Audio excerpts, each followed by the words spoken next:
O sol poente sobre os campos da Normandia costumava ser um espetáculo de ouro e serenidade. Mas para Julien, o mestre tecelão, aquela luz agora apenas iluminava as ruínas de uma vida dedicada à arte. As guerras napoleônicas haviam deixado para trás mais do que apenas campos de batalha e heróis esquecidos. Elas tinham destroçado as rotas comerciais ancestrais e mergulhado os artesãos franceses em uma miséria profunda e silenciosa.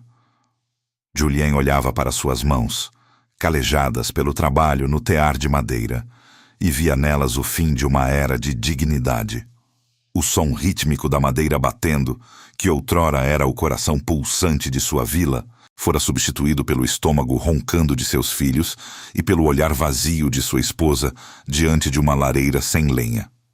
A demanda pelos tecidos finos, feitos com o cuidado de quem entende a alma do fio, desmoronara diante de um mundo que agora buscava apenas o que era rápido, uniforme e, acima de tudo, barato.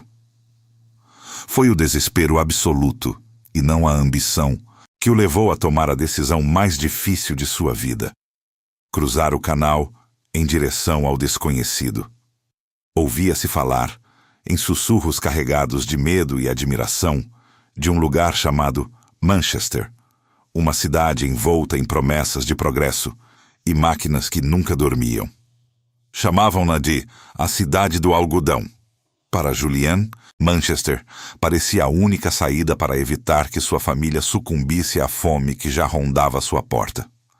Ele partiu com nada além de sua dignidade ferida, algumas moedas de cobre e a esperança de encontrar Arthur, seu antigo aprendiz, que, anos antes, partira para a Inglaterra em busca de fortuna.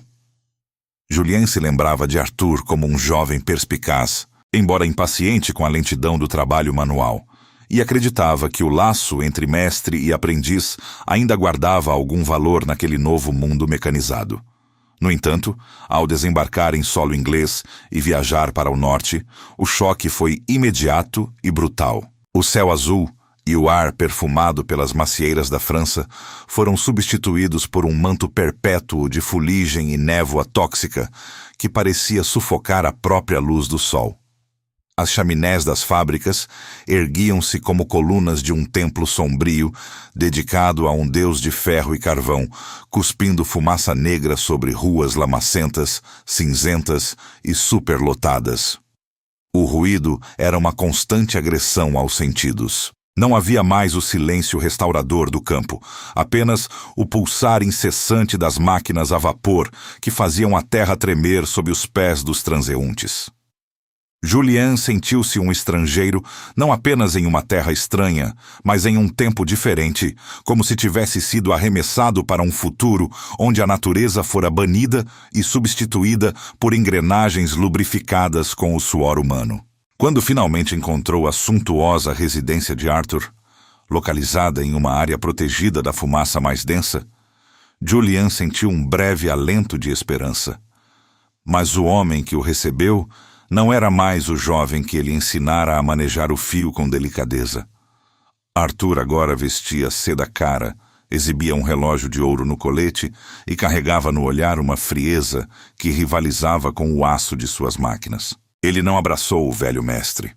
Limitou-se a observá-lo com uma condescendência que doía mais do que a própria pobreza. Arthur não via em Julien um mentor ou um amigo, mas sim uma relíquia de um passado obsoleto que, por um capricho do destino, batia à sua porta em busca de migalhas. "O mundo mudou, Julien", disse Arthur com um tom de voz que não admitia contestação ou nostalgia. Ele não ofereceu uma parceria ou um cargo que utilizasse a perícia técnica do mestre. Em vez disso, ofereceu a Julien o posto de supervisor de chão de fábrica em uma de suas unidades mais produtivas. Sua tarefa seria monitorar fileiras de crianças que trabalhavam entre as engrenagens em movimento, garantindo que o ritmo de produção nunca diminuísse, independentemente do cansaço, da fome ou do perigo iminente. Julien sentiu o sangue gelar em suas veias. Ele, que sempre tratara a tecelagem como um ato de criação sagrada e respeitosa, agora era convidado a ser o carrasco de uma infância roubada. Antes de continuarmos, inscreva-se no canal e nos conte nos comentários de onde você está assistindo. A necessidade, porém, falou mais alto que a moral ferida. Julien aceitou o cargo, pensando desesperadamente no sustento que enviaria para sua família na França. Mas cada passo que dava dentro daquela fábrica era como um espinho cravado em sua consciência.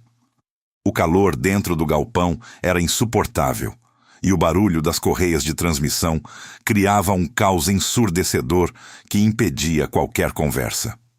Foi em uma dessas tardes sufocantes que Julien, com seus ouvidos treinados por décadas no tear, percebeu algo terrível. Uma das novas e gigantescas máquinas a vapor, o orgulho tecnológico de Arthur, emitia um assobio agudo e irregular, um som que suas orelhas reconheceram imediatamente como um aviso de desastre.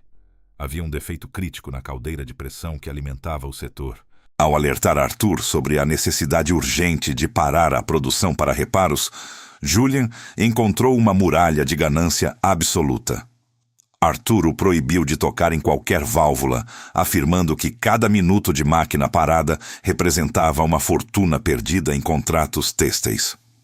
Ele ameaçou Julien, não apenas com a demissão imediata, mas com a prisão por sabotagem se ele ousasse interromper o fluxo do vapor.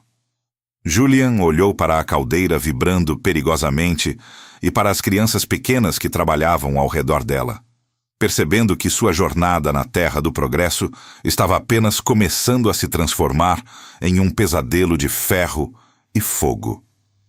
Dentro daquele imenso galpão de tijolos enegrecidos, o ar era uma sopa espessa de fibras de algodão em suspensão e vapor superaquecido, que dificultava cada respiração.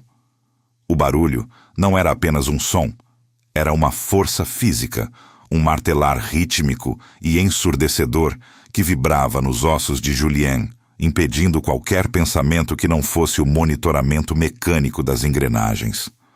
Homens, mulheres e crianças moviam-se como extensões biológicas do ferro, seus rostos pálidos manchados de graxa e fuligem, com olhos vazios de qualquer esperança que não fosse o fim do turno de 16 horas.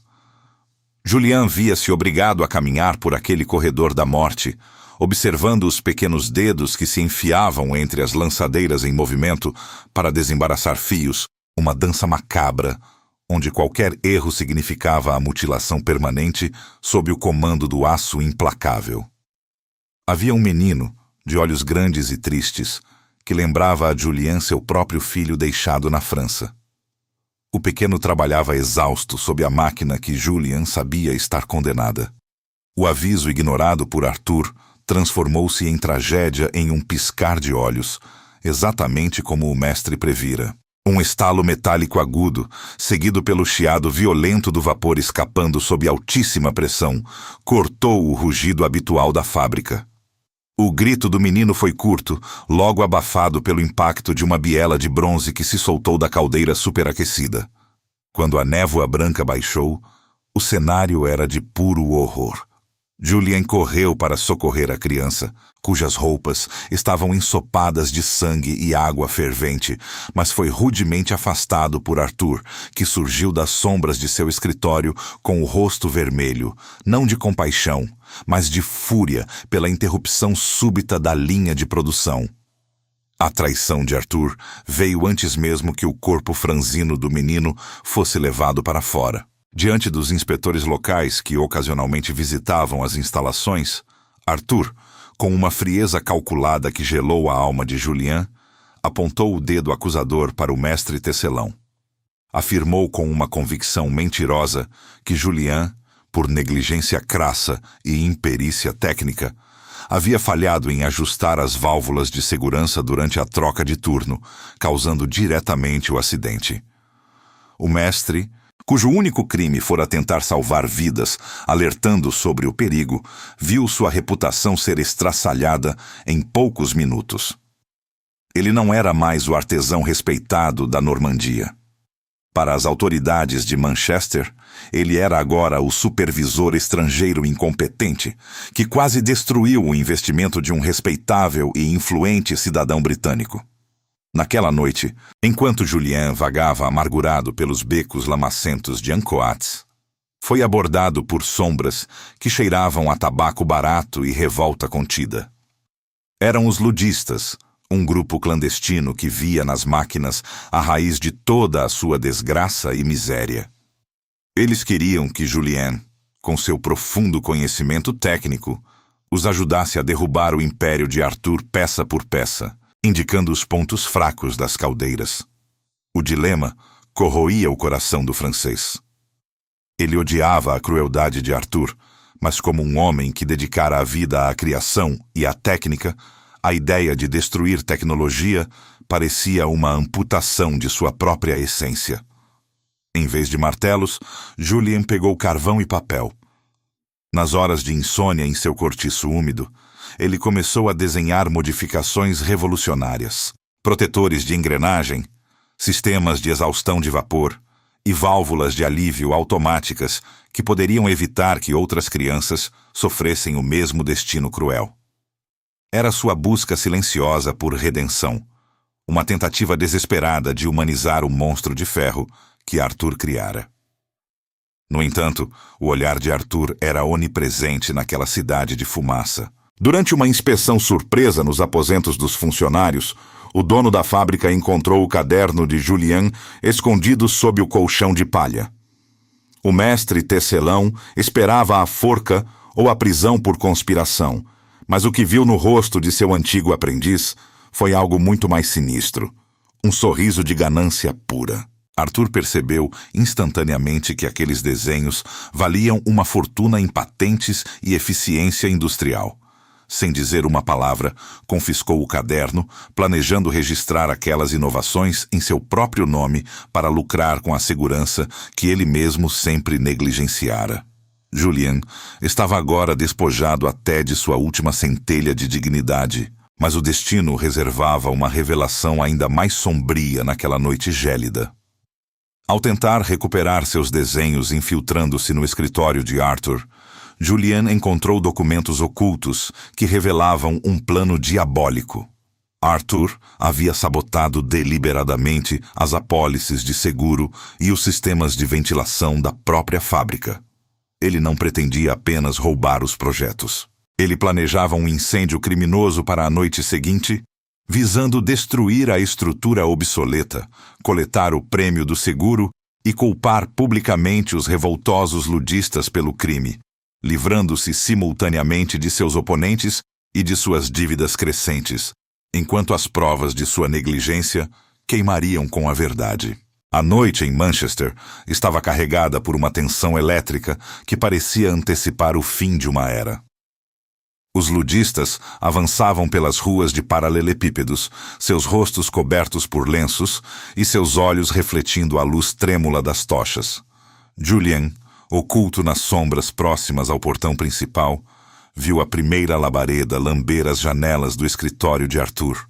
Não foi uma tocha lançada pelos rebeldes que iniciou o inferno, mas sim a traição interna do próprio dono da fábrica. O fogo, alimentado por montes de tecidos e óleo estrategicamente posicionados, rugiu com uma fome sobrenatural, transformando a estrutura de tijolos em um forno colossal, em poucos minutos. Ignorando o instinto de autopreservação, Julien correu para dentro do prédio. O calor era uma barreira física, um muro de agonia que tentava repelir qualquer intruso. No coração da fábrica, onde as máquinas a vapor agora silenciadas pareciam monstros metálicos agonizantes, ele encontrou Arthur. O antigo aprendiz estava frenético, tentando desesperadamente recuperar uma caixa de ouro de um cofre, enquanto as chamas cercavam a única saída. O cenário era puramente dantesco, com o vapor das tubulações rompidas criando uma névoa fervente que dificultava a visão e o fôlego. "Você não pode queimar a verdade, Arthur", gritou Julien, sua voz mal audível acima do estalar das vigas e do chiado das caldeiras. Arthur virou-se, o rosto distorcido pelo pânico e pela ganância cega, brandindo uma barra de ferro como se pudesse espantar o destino. Naquele cenário infernal, o contraste entre os dois homens era absoluto. Um lutava pela riqueza que o fogo consumiria. O outro buscava salvar a dignidade que o ferro tentara esmagar. Arthur, em sua cegueira, tropeçou nos escombros enquanto tentava atacar Julien, ficando preso sob uma viga de madeira pesada que desabou do teto em chamas. Uma explosão de vapor lançou estilhaços de vidro pelo ar. Arthur gritava, sua perna esmagada, enquanto o fogo avançava implacável para reclamar sua alma. Julien teve o momento da escolha definitiva. Ele poderia deixar que o homem que o traíra fosse consumido pelo próprio crime. Mas o mestre tecelão não era um assassino.